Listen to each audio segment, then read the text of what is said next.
Welcome to Let Me Fix This. Enjoy the video. In this video, I will show you how to open your Kia Niro key fob. First, locate the small release button, usually on the side or back of the fob. Press this button firmly and then pull out the emergency key blade.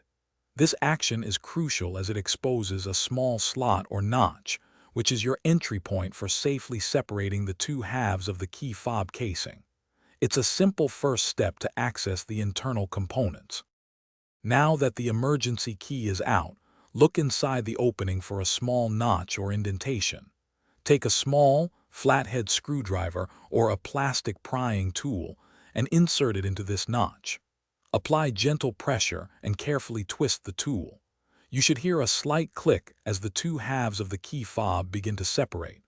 Work slowly around the seam to avoid damaging the plastic casing. With the fob open, you'll see the small, round coin cell battery. Before removing it, pay attention to its orientation, noting which side is facing up. Gently pry out the old battery. Most Kia Niro key fobs use a CR2032 battery.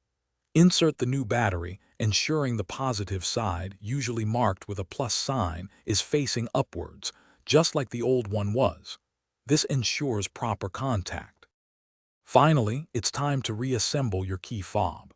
Carefully align the two halves of the casing, making sure all the edges match up perfectly.